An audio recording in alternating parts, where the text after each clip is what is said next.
Oke, hai, berjumpa lagi kita di dalam channel ini. Oke, hari ini apa yang admin mau bagi tahu sama kamu berkaitan dengan isu-isu panas. Seperti mana yang admin baru saja terima isu ini, ianya sangat menggemparkan pada hari ini ya.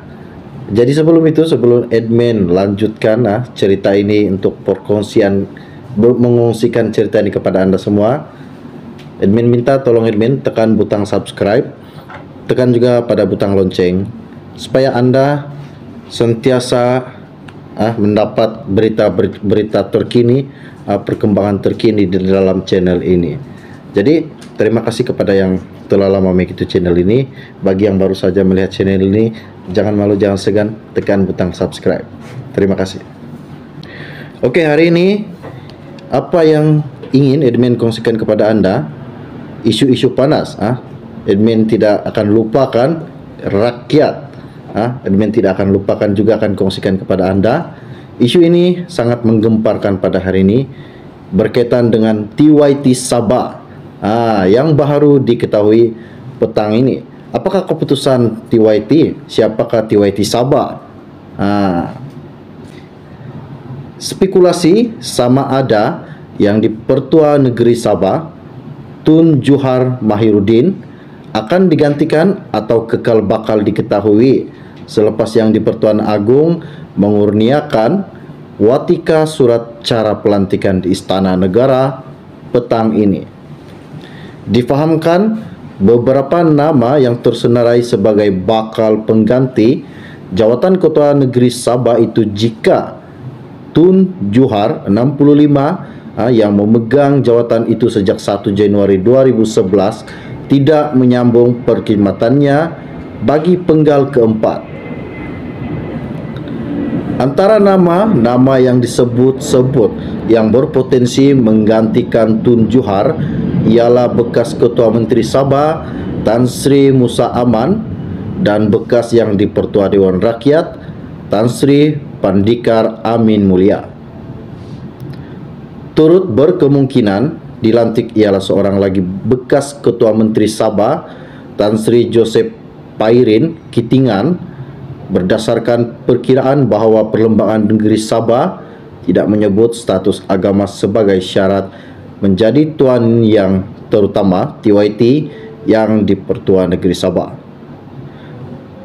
Pada September lalu, nama Pairin dicadangkan Persatuan Kebudayaan Kadazan Dusun KDCA untuk menggantikan Tun Johar sebagai TYT dengan mengambil kira sumbangannya kepada Sabah dan masyarakat negeri ini.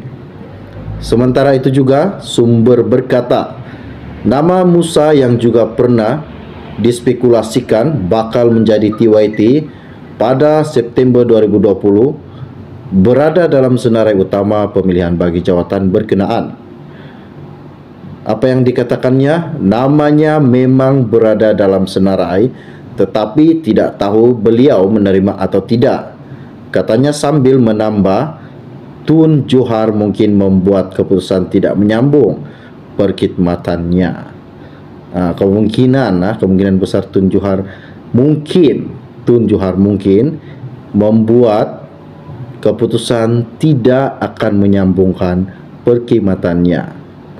Dalam pada itu, nama Pandikar Amin turut disebut berdasarkan ketokohan dan pengaruhnya sebagai pemimpin senior yang disegani selain mengambil kira sumbangannya kepada negeri dan negara, terutama dengan latar belakangnya sebagai bekas yang di Pertua Dewan Rakyat.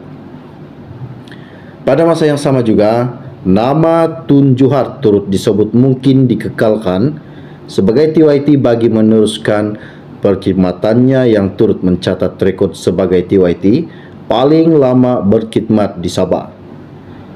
Selepas pindaan terhadap Perlembagaan Negeri Sabah dibuat ketika pentadbiran kerajaan negeri di bawah pimpinan Parti Warisan pada 2018 berhubung tempoh penggal perkhidmatan TYT.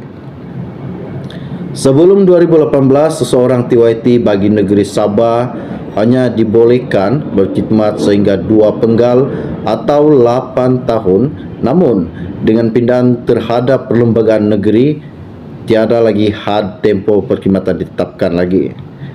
Tun Johar yang pernah menjadi Speaker Dewan Undangan Negeri DUN Sabah pada 2002 hingga 2010, selain timbalan yang dipertua Dewan Rakyat ketika menjadi ahli Parlimen Kinabatangan pada 1990 hingga 1999, dilantik sebagai TYT pada 2011 ketika pentadbiran Kerajaan Barisan Nasional BN, pimpinan Musa bagi menggantikan Tun Amanda Shah Abdullah. Istiadat pengurnian surat cara pelantikan TYT Sabah dijadwal berlangsung di Singgahana Kecil Istana Negara pada jam 3 petang. Jadi keputusan timbalan yaitu TYT, siapakah yang bergelar TYT Sabah pada musim sekarang ini.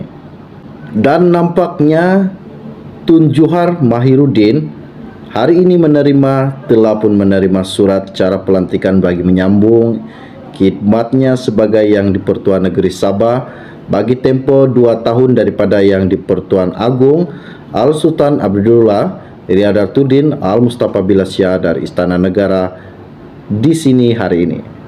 Tahniah mengucapkan buat Tun Johar Mahiruddin, atas pelantikan TYT Sabah.